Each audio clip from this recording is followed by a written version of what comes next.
네, 안녕하세요. 여러분에게 소싱과 생산에 대해서 교육하게 될 안선옥입니다. 제가 실시간으로 얼굴을 같이 녹화하기는 좀 그래서 그래도 도대체 어떻게 생긴 사람인가 이제 매칭은 돼야 되니까 제가 유튜브에 올려 있는 제 사진을 그냥 같이 한번 올려봤어요. 제가 비대면 온라인 수업은 진행해 봤는데 이렇게 동영상 녹화를 통한 수업은 처음이라 좀 어색합니다.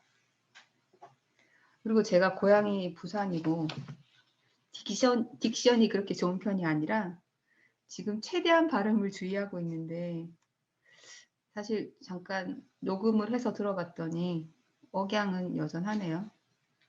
일단 여러분들이 감안해서 들어주시기 부탁드립니다. 여러분들이 지루해하지 않을까 해서 PPT에 애니메이션 기법을 되게 많이 썼는데 수업이 재밌어야 할 텐데 이제 혼자 지금 막 떠들고 있으니까 살짝 걱정이 되고 있습니다. 여러분들 반응을 볼 수가 없어서. 어쨌든 수업에 대해 질문이 있거나 궁금하신 내용들은 저기 보이는 메일로 문의를 해주시면 제가 최대한 답변을 드리도록 하겠습니다. 그리고 요즘 제가 다른 교육기관에서 워크시트 작성에 대한 수업을 하고 있는데 여기서 필요한 도시카 일러스트 강의를 만들어서 유튜브에 올려주고 있거든요. 물론 전부 다 올리는 건 아니고요.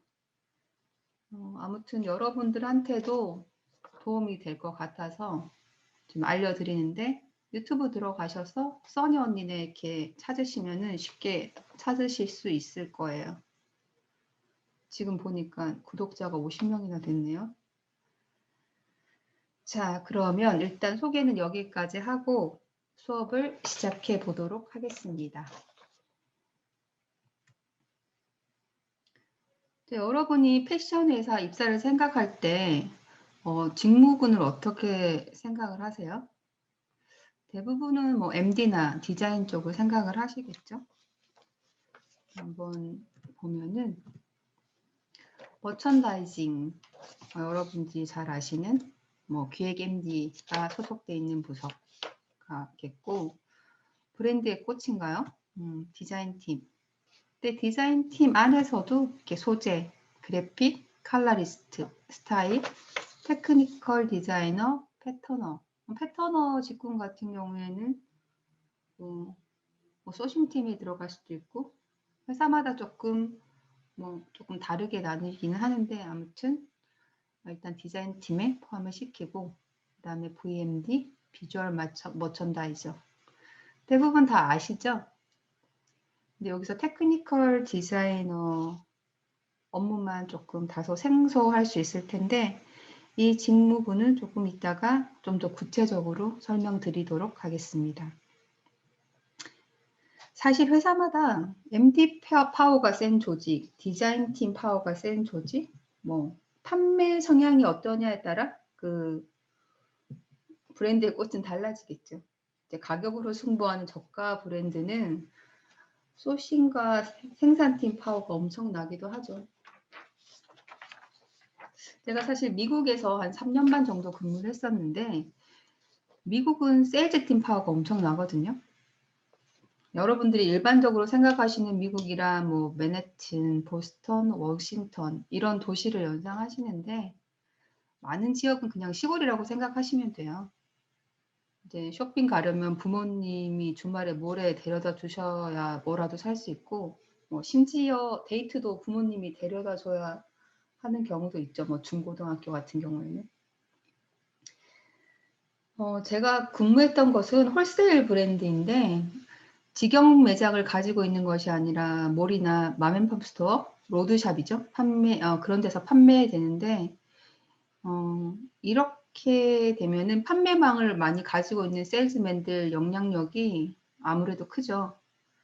요즘은 온라인 비즈니스가 활성화되어서 예전처럼 뭐 그렇게까지는 아니겠지만 아무튼 좀 세일즈 팀 파워가 미국에서는 상당하더라고요. 다음으로 소싱팀. 이제 구매, 생산으로 나눠질 수 있고, 퀄리티 컨트롤하는 QA, QC팀이 있다면 이 부서 소속일 수도 있겠네요. 이렇게 구매, 생산.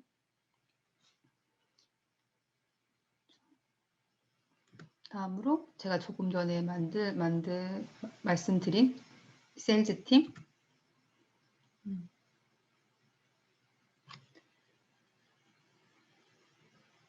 이제 우리가 그냥 세일즈 영업사원 이렇게 말하면 뭔가 판매하러 다니는 느낌이 되게 강한데, 제가 옛날 사람이라 그렇게 연상이 되는 건지도 모르겠지만 하시는 일들이 엄청 많죠. 그리고 제가 중국 안타라는 기업에 한 1년 정도 코오롱 스포츠 소싱팀 헤드로 일을 했었는데, 안종이었어요. 안종. 미국이나 중국은 땅덩어리가 너무 넓어서 같은 시기에도 날씨도 다르고, 그 다음에 중국은 지역마다 사람들 체형도 너무 달라서 세일즈 팀들이 디자인이나 핏에 대해 엄청 많은 의견을 제시해 주기도 하세요. 어떻게 보면 간섭인데, 좀 이쪽 계열들, 땅이 넓은 지역들은 이런 세일즈 팀 파워가 좀 세기는 해요. 제가 좀 많은 곳에서 일을 했죠. 제 스토리는 차차 조금씩 풀어드리도록 하겠습니다. 그리고 이 비즈니스. 이 비즈니스는 단순히 온라인, 오프라인 판매망을 다르게 움직이는 게 아니라 MD 플랜이나 생산 계획 이런 것들을 오프라인과 완전히 차별화돼서 진행되는 경우가 많거든요. 그래서 이 비즈니스 부서만의 팀이 따로 꾸려지기도 하는 편이죠. MD도 따로 두고. 그리고 여러분 회사마다 서포트 팀이 있는 거죠. 비즈니스 서포팅 팀, 마케팅 팀도 있을 수 있고, 다른 부서는 패션 회사가 아니라 다 있는 부서인데, 아무래도 이쪽 서포팅 팀이라고 하더라도 조금 패션에 관심 있는 분들이 들어오시는 게 되게 좋을 것 같아요. 시스템 하나를 만들더라도 패션에 대한 이해도가 높으신 분들이 만드는 게 훨씬 좋더라고요.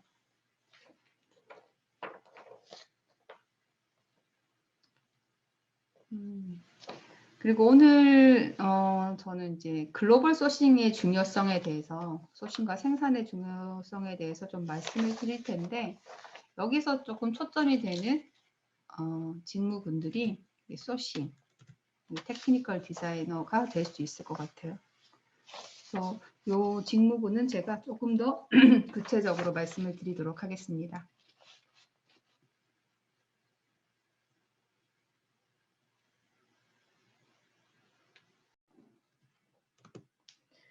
글로벌 소싱. 여러분, 글로벌 소싱이 왜 필요하고 중요할까요? 글로벌 소싱의 필요성.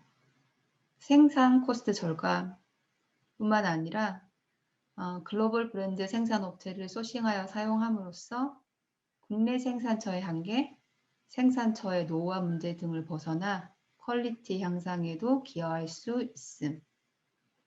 이 말인즉슨 이제 국내의 젊은 분들은 봉제를 하고자 하시는 인력들이 거의 없는 거죠. 그래서 지금 국내 공장 이렇게 가보면은 나이대들이 다 좀 높아요. 40대는 젊은 거고 다 5, 60대. 네, 그렇더라고요. 그래서 생산처 이동이 있을 수밖에 없는 그런 실정이기도 해요. 그런데 이제 글로벌 소싱을 한다고 이제 무조건 나가지는 건 아니죠. 어떤 어려움이 있는지 보면 이제 아무래도 거리상의 문제가 있기 때문에 각각의 생산 과정에 대한 직접적이고 즉각적인 통제가 불가능하다. 그다음에 생산 과정에 관련된 사람들과 의사소통이 어렵다.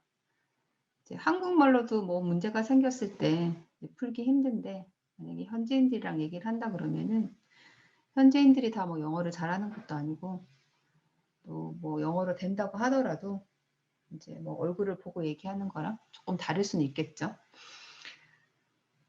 그리고 국내 생산보다 리드 타임, 생산 소요 기간이 길죠. 물리적인 시간도 그렇고 뭐 이런 의사소통 간의 문제에서도 그렇고. 그래서 아무래도 글로벌 소싱은 국내 진행보다는 좀 어렵긴 합니다. 그래서 우리가 어떤 준비를 해야 하느냐?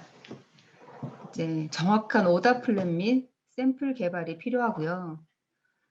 이제 이니셜 코스트와 다양한 디벨롭을 통해 최적의 작업처를 선택하는 것이 중요하고, 이를 위해서 이런 이니셜 코스트 산정이 가능하게 하는 테크니컬 패키지 및 원부자재 인포메이션이 정확하게 준비해서 제공되어야 하죠. 그래서 필요한 이런 부분으로 테크니컬 디자인에 대한 이제 요청이 엄청 많았거든요. 한 2012년 요맘때 국내 기업들이 다 해외의 생산처를 옮기고 직소싱 업체들을 막 찾기 위해서 되게 많이 노력했던 것 같아요. 2013년에 제일 심했던 것 같아요. 그래서 그때 테크니컬 디자인에 대한 수요가 엄청 많았던 시기였어요. 저도 그때 막 여기저기 사람 찾느라, 그리고 해외에서 사람 뽑아오느라 힘들었던 기억이 나네요. 그러면은 테크니컬 디자이너는 어떤 직무인가? What is technical designer? 그죠? 디자인이 실제 의복 제품으로 생산되도록 돕는 코디네이터. 보통 이렇게 설명을 많이 해요. 테크니컬 디자이너는 스타일 디자이너, 패터너, 생산팀과 함께 일을 하면서 디자인이 실제 의복 제품으로 생산되도록 돕는 역할을 합니다. 구체적으로 디자인과 디자인 디테일을 분석하고 이에 정확한 스케치를 CAD로 그리고 수정하면서 작업지서를 점검하고 의복이 어떻게 핏되는가를 패터너와 같이 확인하고 스펙을 구체화시키며 생산 공장과 정확한 의사소통을 통해 어떤 것들이 디자인팀에서 원하는지를 정확하게 확인하며 메인 제품 생산을 위한 샘플을 점검하고 컨펌하는 업무를 진행하는 직무입니다. 거의 뭐 테크니컬 디자인 팀의 정의라고 말을 할 수도 있겠죠. 쉽게 이렇게 얘기해서 여러분, 테크니컬 디자이너가 없다 그러면은 디자이너가 하는 일이 뭐가 있겠죠? 스타일 디자이너들이 뭐 스펙을 제시하고 디자인 스케치를 그리는 건 당연하고 디자인을 하는 건 당연한데 이제 디자인만 한다고 옷이 되는 건 아니죠. 원하는 형태가 나오도록 스펙을 제시하고 봉제 사양을 제시를 하고 그다음에 디자인 관련 코멘트를 하고 이게 PPP 이제 계속 나올 건데 이게 샘플에 대한 어프로벌을 디자이너가 하게 되죠.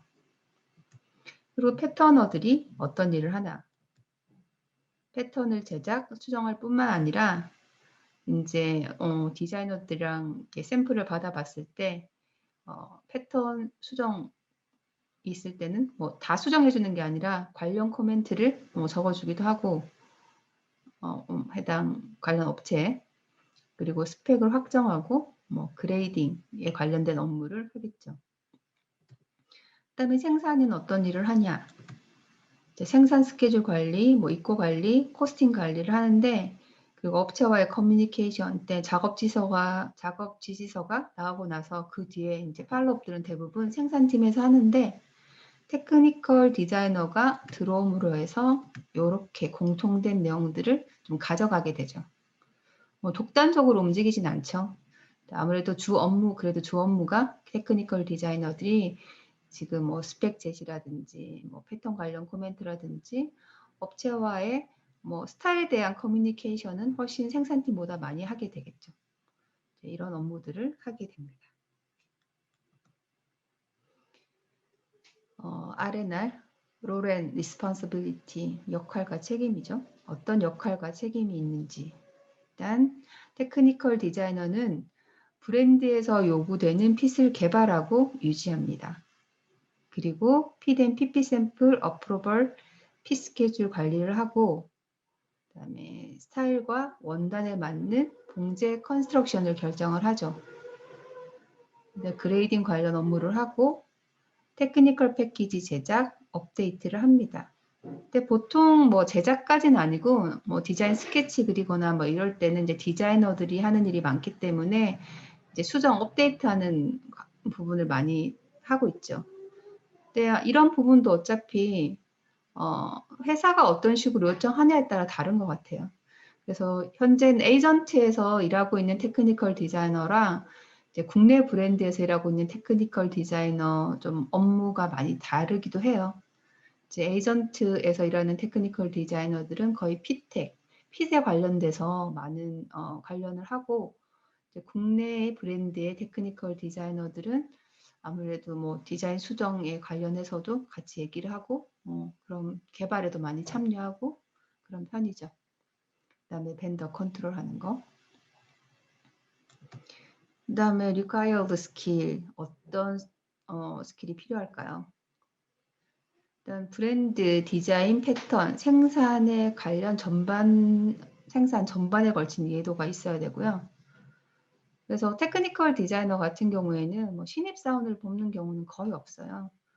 그래서 봤을 때 경력이 한 5, 6년 차, 7년 차는 돼야 전반적으로 뭐 생산이나 패턴, 디자인 팀 사이에서 이제 코디네이터 역할을 할 수 있기 때문에 그래서 이제 디자인 실장 출신 분들도 되게 많이 하시고 저도 경력이 한참 쌓인 후에 이제 TD팀으로 조금 전환을 해서 일을 했었어요. 저는 LG 패션에서 거의 한 7년 정도 팀 세팅하면서 움직였었거든요. 그리고 정확한 작업 지시서 작성, 그다음에 커뮤니케이션 능력, 융통성 있는 팀워크, 이거는 뭐 TD 말고도 다 필요하겠죠. 그래서 또 해외 직소싱 하는 경우가 되게 많고 거기에 충원되는 인원들이 꽤 많아서 외국어 능력이 필요하겠죠. 이제 해외 글로벌 브랜드 핸들링하는 에이전트나 벤더에서는 이제 테크니컬 디자이너는 거의 원어민 수준으로 좀 뽑기도 하더라고요. 저는 꼭 그렇게 해야 될 필요가 있나 싶긴 하지만 그런 식으로 좀 운영을 하고 있는 데도 있더라고요. 이제 거기는 바이어랑 이제 커뮤니케이션을 해야 되는 거니까 아무래도 국내에서 만약에 테크니컬 디자이너로 일하고 된다면은 바이어가 아니라 우리 벤더 그다음에 뭐 현지인들이랑 얘기를 하는 그런 경우가 많겠죠. 그러면은 What is production coordinator? 생산팀은 어떤 일을 할까요? 소싱과 생산팀은 저희가 이제 뭐 생산팀이라고 그러기도 하고 에이전트 이쪽으로는 MR이라고 얘기도 하죠.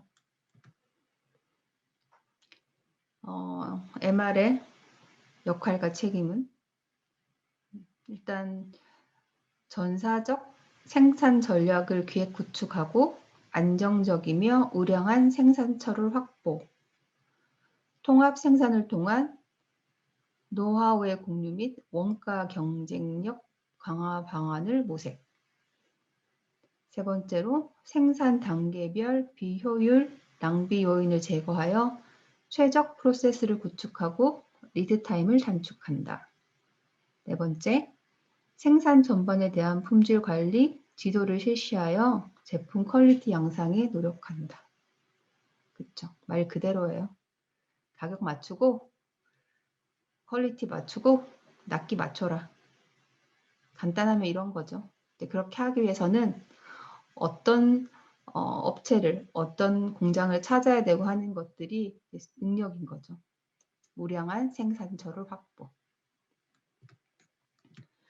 이렇게 잡 디스크립션으로 보면은 이제 지금 말씀드렸던 내용들이에요. 소싱처 발굴하고 협상하는 능력이 있어야 되겠죠. 가격부터. 그다음에 의사소통 능력. 그다음에 특히 생산자들도 디자인 의도가 제품 생산에 이제 반영이 많이 되도록 디자인에 대한 좀 인지가 많이 필요할 것 같아요. 그다음에 제조 공정 관리.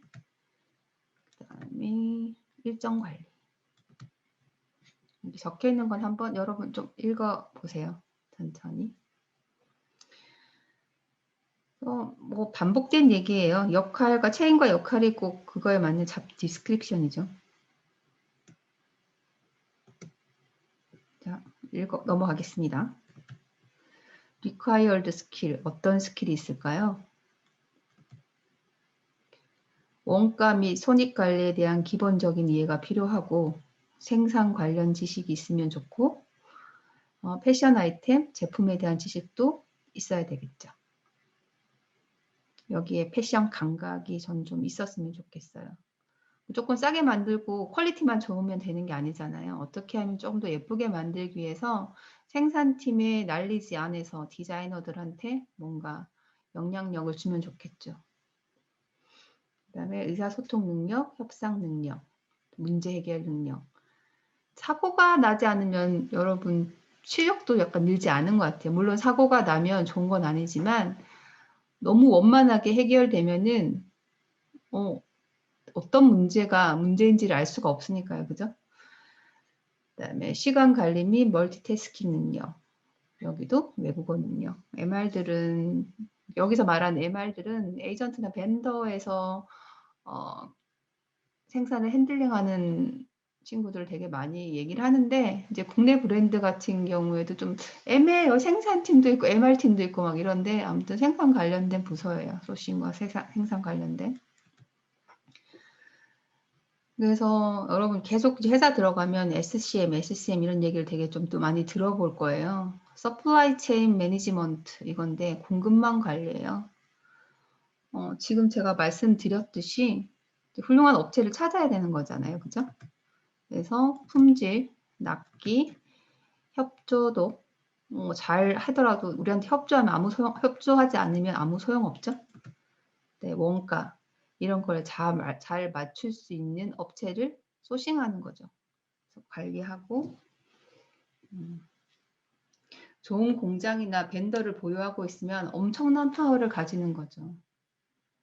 사실 공장 생산 퀄리티가 좋거나 벤더에서 핸들링을 잘해주면 브랜드 본사 직원들이 좀 부족해도 그 부분들을 업체분들이 알려주고 수정해주는 경우가 되게 많거든요. 말 그대로 좀 약간 정말 푸어한 거지 같은 작업 패키지를 줘도 너무 훌륭한 결과물을 가져다주는 업체도 있기 때문에 이런 업체를 찾는 능력이 찾아주는 소싱팀을 디자인팀은 사랑을 하겠죠.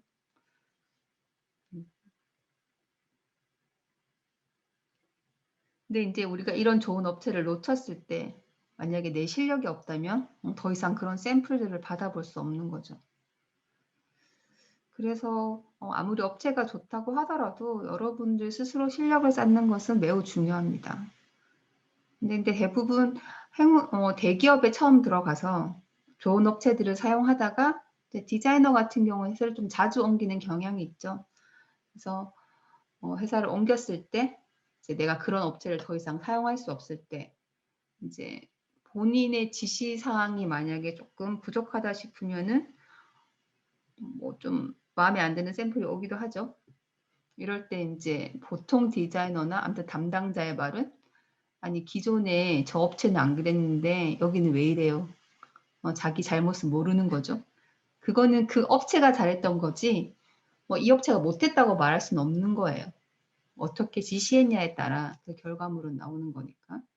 물론 아무리 지시를 잘해도 공장 퀄리티가 너무 좋지 않으면 또 그 결과물이 나오지 않을 때도 있어요. 어쨌든 이렇게 소싱팀은 좋은 서플라이 체인을 개발하고 유지하는 게 중요하겠죠. 그래서 메시지는 객관적으로 평가하고 출장을 통해 새로운 업체를 방문하고 퀄리티를 체크하는 것이 소싱팀의 중요한 업무 중에 하나입니다. 그래서 이렇게 업체 평가 항목을 만들어서 매년 이렇게 평가를 하게 돼요. 이 평가에서 뭐 너무 사고를 많이 쳤다 이러면은 그 다음 시즌에는 사용하지 않는 걸로 결정을 할 수 있고, 그다음에 또 새로운 업체를 개발할 수도 있는 거고. 요즘 대기업 같은 경우에는 자기가 좋아하는 또 자기 알을 잘 알고 있는 그런 업체라고 해도 그냥 쓸 수가 없어요. 업체 등록이라는 시스템이 있어서 그 등록된 업체만 또 사용할 수도 있거든요. 한참 가격 내리고 하는 그런 부분 때문에 이제 너무 광범위하게 업체가 벌어져 있으면은 아무래도 이렇게 물량을 몰아주면은 가격은 다운되거든요. 그래서 업체 줄이기에 한참 힘썼던 적이 있죠. 자, 그럼 이제 생산 방식에 대해서도 한번 알아볼까요? 생산 방식의 4가지 유형을 일단 말씀을 드릴 텐데, 첫 번째, 인가공. 원부자재 구매 결제를 포함하고 외주 가공을 포함한 생산의 모든 공정을 본사가 직접 관리하는 시스템. 그냥 공인만 지불하고 나머지는 본사가 다 한다고 생각을 하시면 돼요. 그다음에 CMT. 요건 원부자재만 본사에서 구매 결제해서 공급하고 나머지는 최종 완성 공장에서 관리하는 시스템.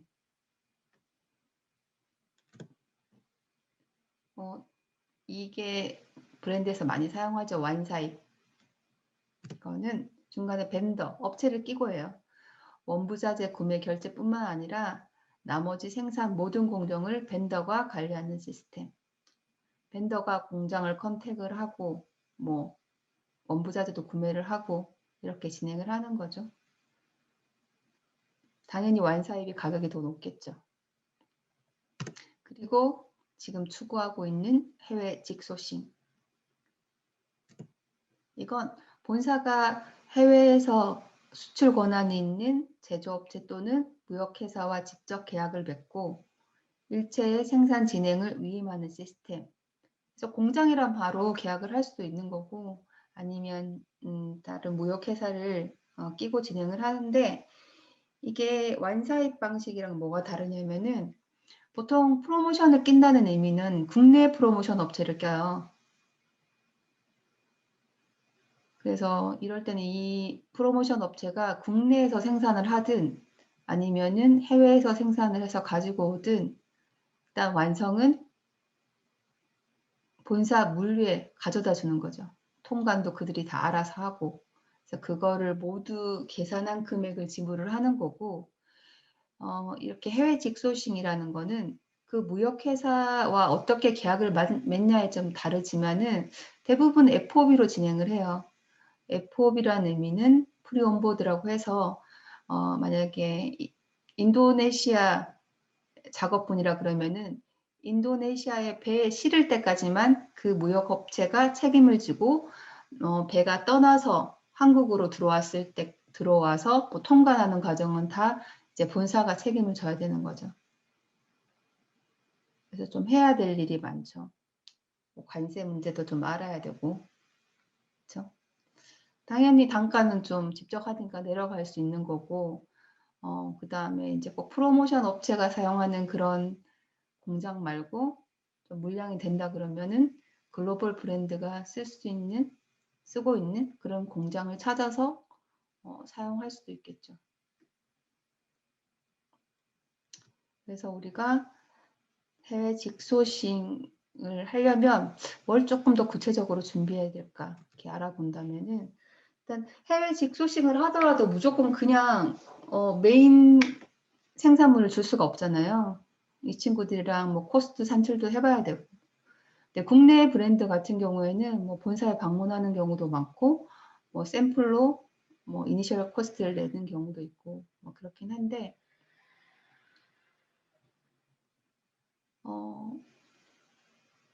이제 이런 해외 직소싱 업체 같은 경우에는 좀 더 뭔가 구체적으로 정보를 제공하고 조금 더 구체적이어야 되는 것 같아요. 국내보다도. 국내는 약간 릴레이션십 같은 그런 것도 있고 얼굴을 보고 얘기하고 있기 때문에 좀 더 쉽게 진행을 할 수 있는데 이제 해외 직소싱 같은 경우에는 보통 메일로 커뮤니케이션을 하고 통화를 한다고 하더라도 그렇게 원활하게 소통이 되지 않기 때문에 그 자료를 미리 제공을 하면은 그런 불필요한 업무를 많이 줄일 수 있겠죠. 그래서 어떤 것들이 필요한지 한번 보면은 제일 먼저 테크니컬 패키지, 작업 지서가 필요하겠죠. 물론 만들어 놓은 샘플이 있다면은 그쪽에도 샘플을 보내서 코스트를 산출하는 게 좋은데 뭐 샘플이 만들기 전이라든지 아니면 몇 군데 업체의 가격 비딩을 하려고 그러면은 샘플을 다 만들어 줄 수는 없잖아요. 그럴 때는 이제 정보 자료가 되는 게 이제 작업 지시서죠. 근데 국내 작업 지시서 같은 경우에 조금 단순하게 만들어지는 경우가 많은데 다음 수업에 이제 작업 지시서에 관련해서 수업할 때 좀 제가 글로벌 작업 지시서도 보여드릴게요. 디자인 정보부터 원부자재 정보, 샘플 사이즈 정보까지 좀 구체적으로 들어가야 되고, 그다음에 트림 인포메이션. 지금 테크니컬 패키지, 그러니까 그 스타일 안에 들어가 있는 원부자재 정보는 그냥 뭐 코스트가 빠지고 그 스타일에 뭐가 들어가는 걸 적어준다 그러면은 이 트림 인포메이션 같은 경우에는 이미 개발된 부자재에 대한 코스트나 업체나 이런 것들을 좀 구체적으로 제공을 해서 이 업체가 가격을 조금 더 구체적으로 낼 수 있도록 해주는 거죠. 아니면은 이제 테크니컬 패키지 보고 묻겠죠. 이 트림 개발되어 있니? 가격은 얼마니? 막 이런 식으로. 그러니까 전체 매뉴얼을 보내주면은 그런 의사소통을 해야 되는 부분을 줄이게 되겠죠. 미리 주면. 그다음에 패킹 메소드. 이제 단순하게 저희가 그 옷을 만드는 가격만 옷 가격이 아니거든요. 코스트 줄 때. 그래서 패킹을 어떻게 하는지도 가격 정보에 특히 물량이 많으면 이거 가지고 얘기를 되게 많이 하긴 해요.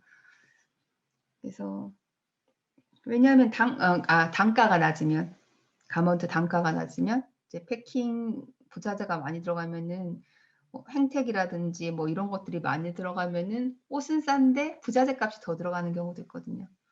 그래서 나중에 문제가 생길 수 있기 때문에 그 해외 업체들 같은 경우에는 이걸 꼭 묻기도 해요. 또 어떤 개념이냐면 꼭 탱택 이런 것도 있지만 이제 한 박스에 몇 장이 들어가냐. 그 다음에 인디비주얼 폴리백, 개별 폴리백을 쓰냐. 뭐 이런 것들부터 해가지고 이제 패킹 방법에 대해서 미리 인폼을 주는 게 좋아요. 오다 퀀티티는 당연히 가격 산출하는데 중요한 부분이 되고 특히 이제 미니멈 수량이 안 되면은 받아주지 않는 데들이 많아요. 해외 좀 큰 공장 같은 경우에는. 그래서 이런 해외 직소싱을 할 스타일들은 미리 약간 수량을 좀 큰 수량으로 진행할 것들을 예상하고 이렇게 가격에 대한 문의를 하는 게 좋아요.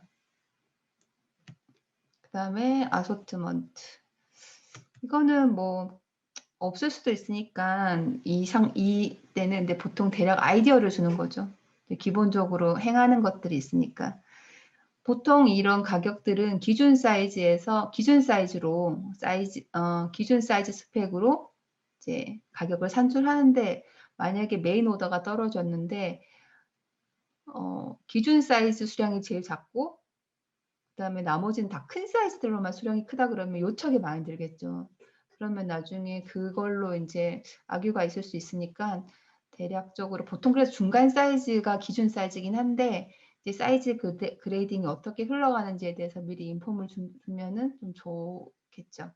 나중에 이제 추가적으로 뭔가 서로 이야기해드릴 부분을 줄이는 게 결국 쓸데없는 웨이스트 타임을 줄이는 거죠.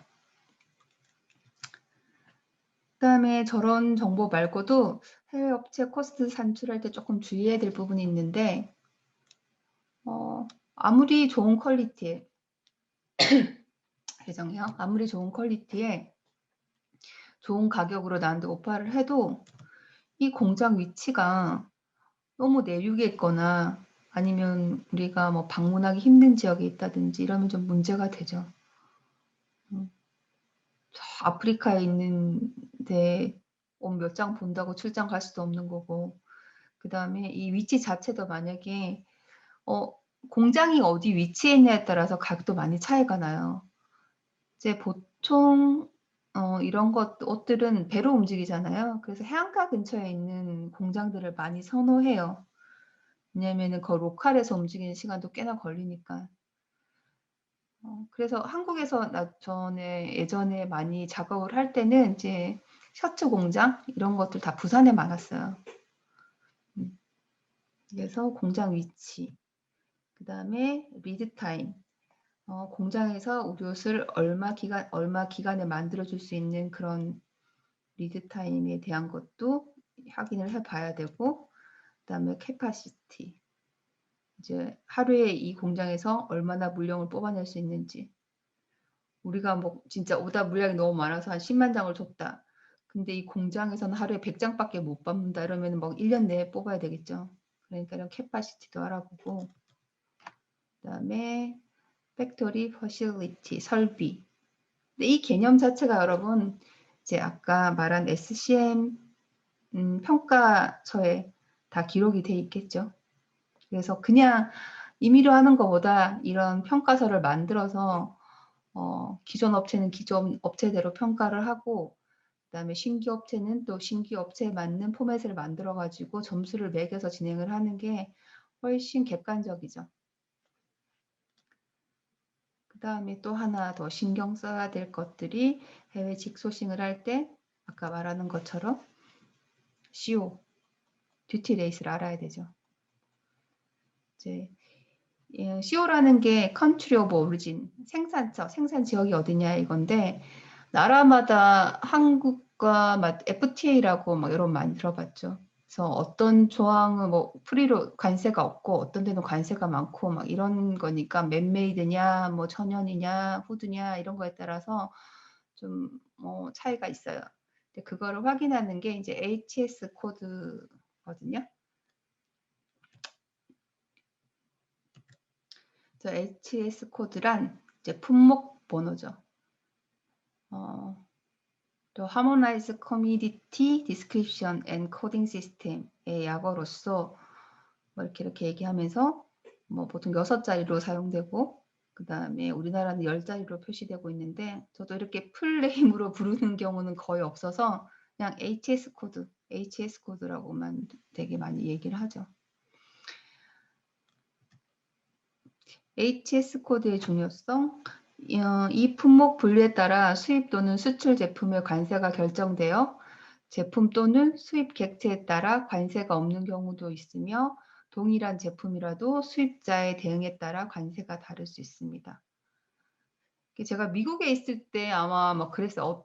제 기억이 정확할지는 모르겠는데, 뭐 자켓으로 어떤 아이템이 자켓으로 분류되면 관세가 높고, 이제 우리는 뭐 다른 데서 미국으로 수입하는 경우였으니까 한국이랑 또 좀 다른 경우였어요.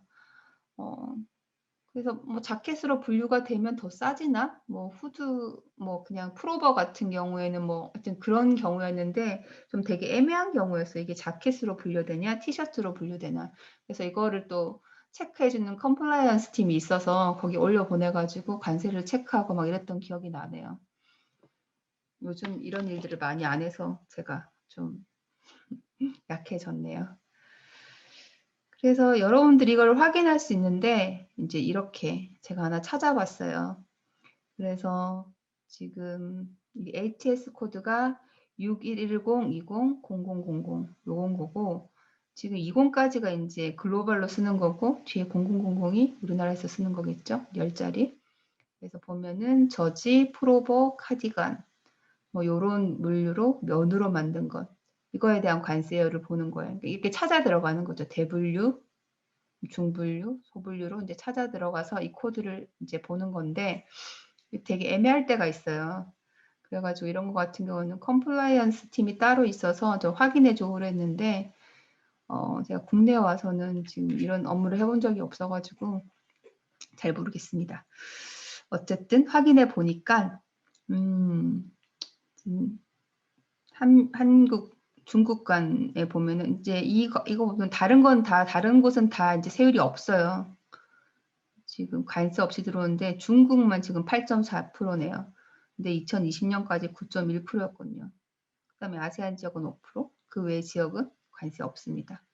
이렇게 확인해서 보시면 돼요. 자, 소싱, 뭐 생산팀, 단순히 옷 말고도 좀 알아야 될 게 많죠? 근데 뭐 너무 어렵진 않아요. 그래서 이제 기본적으로 이런 걸 알고 미리 체크를 하다 보면은 뭐 사고나 이런 부분들을 좀 많이 방지할 수 있겠죠. 그러면 이제 우리의 고를 한번 더 한번 확인을 해보면 이렇게 해외직 소싱을 하려고 하는 이유가 뭐죠? 최저의 원가에 세상의 제품을 최적에 납기에 그 price, 그 quality, on time delivery. 그죠? 그래서 브랜드의 수익 산출에 기여한다. 이게 목표인 거죠. 다 필요 없어요. 프로모션 업체가 뭐 싸게 해줄 수 있으면 프로모션 업체 쓰면 되는 거고, 자, 직소싱을 할 수 있으면 직소싱을 하고, 꼭 직소싱, 발음 왜 이렇게 안 되지? 뭐 싸지 않아요. 다른 부가적인 비용이 많이 들 수도 있으니까 프로모션 업체를 쓰는 게 더 합리적일 수도 있어요. 그리고 수량이 작은데 아무리 가격이 좋다 그래가지고 내가 이걸 갖다가 뭐 인도에 오다를 둔다. 그럼 제가 출장 한번 가려면은 그 차지가 거기 다 들어갈 거잖아요. 그래서 적당한 수량이 어떤 식으로 운영될지는 이제 그래서 아까 인가공으로 할지 CMT로 할지 뭐 프로모션으로 하는 게 좋을지 그거는 그 방향마다 다 다른 것 같아요. 무조건 해외 직소싱으로 가야 된다 이런 건 없고요.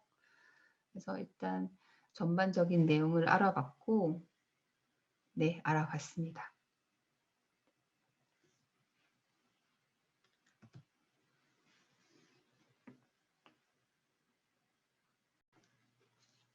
자 그럼 이제 생산 워킹 프로세스에 대해서 알아보도록 하겠습니다. 먼저 생산 진행을 위해 어프로벌 되어야 할 샘플들이 있는데 개발 샘플로는 프로토 샘플, 세일즈 샘플이 있고요. 메인 생산을 위한 샘플로는 P 샘플, PP 샘플, TOP 샘플. 프로토 샘플 같은 경우에는 스타일 개발 샘플이라고 생각을 하시면 돼요. CAD 분편 끝나고 개발할 스타일을 확정해서 처음으로 진행하는 샘플이죠. 이 샘플 같은 경우에는 물론 진행할 액추얼 컬러웨이로 진행을 하면 좋겠지만은 시간상으로 유사 퀄리티, 유사 컬러를 사용해서 만들어요. 그 다음에 이 스타일 샘플, 그러니까 프로토 샘플 가지고 내부 품평을 하고 나서 어느 정도 또 스타일을 추리게 되겠죠. 그리고 세일즈 샘플을 만들게 되는데 이 샘플은 말 그대로 세일즈를 하기 위한 샘플이라 미리 원단을 다 염색을 해서 사용하게 돼요. 컨벤션에 사용되는 샘플이죠. 그래서 컨벤션에서 스타일이 확정이 되면은 이제 진짜 생산에 투입될 스타일들이 결정이 되겠죠. 그러고 나서 만드는 게 P 샘플이에요. P 샘플은 피팅을 보기 위한 샘플인데 피팅을 보는 거니까 컬러는 크게 상관없겠죠. 하지만 원단 퀄리티는 메인에 사용할 원단과 동일하거나 아주 유사한 원단을 사용해야 해요. 쉽게 생각해서 여러분들이 메인 제품에 사용할 원단은 실크인데 면 소재로 샘플을 만들어서 피팅을 보면 안 되겠죠. 그렇게 이해하시면 조금 더 쉬울 거예요. 그다음에 PP 샘플 같은 경우에는 이제 액추얼 원부 자재로 만드는 샘플인데 프리 프로덕션이 플레임이고 말 그대로 메인 생산 전 액추얼 원부 자재로 진행될 공장에서 생산이 진행될 공장에서 만들어져야 하는 샘플입니다. 이렇게 생산처에서 만들어져야 생산 과정에서 생길 문제를 미리 파악할 수가 있거든요. 이걸 그냥 샘플실에서 만들어 버리면은 나중에 메인이 투입이 되고 나서 문제가 발견해서 그때는 이미 늦은 거죠. 그 다음에 진행되는 샘플이 TOP 샘플인데 이거는 생산 투입되고 나서 초두에 나오는 샘플이라고 생각하시면 돼요. 이건 따로 만드는 샘플이 아니라 공장 생산 라인에서 흘러나오는 샘플인데, 만약에 이 샘플을 받았는데 문제를 발견했다고 하면은 이제 업체 측에 가능한 범위 내에서 수정 및 개선을 요청하기도 하고, 만약에 문제가 크다 이러면은 초두에 나온 제품을 포기하기도 해요. 그리고 나머지 물량만 살리는데, 이제 초두 샘플 경우 물량이 많은 경우는 그런 식으로 처리를 하겠죠. 그러니까 초두에 뭐 10,000장짜리다. 그러면은 초두 100장이 문제가 생겼으면 그냥 100장을 포기하고 이제 9,900장을 살리는 경우도 있는데, 이제 국내 같은 경우에는 계속 말하지만 물량이 그렇게 크지 않은 경우가 많아요. 그러면 여러분들이 TOP 샘플을 받았을 때는 이미 물량이 끝났을 경우가 되게 많죠. 이 경우는 뭐 이렇게 왜 잘못했냐, 뭐 이거를 시시비비 따지기보다 이 제품이 이런 부족함을 가지고 있지만 이제 매장에서 팔릴 수 있을까 없을까를 빨리 판단하는 게 중요하죠. 이제 관련 부서랑 같이 이제 의논해서 그거를 결정하는 게 현명한 방법인 거죠. 이제 샘플에 대해서는 또 계속 한 번씩 얘기가 나올 거예요. 그때 조금 더 구체적으로 말씀을 드리도록 하고, 여기에서 좀 생산을 위해 가장 중요한 샘플이라 물론 모두 다 중요해요. 근데 제일 중요하다고 생각하는 부분들은 생산을 위해서 PP 샘플이라고 생각을 하시면 돼요. 이 PP 샘플이 컨펌 돼야지만 공장에서는 커팅을 들어갈 수가 있거든요.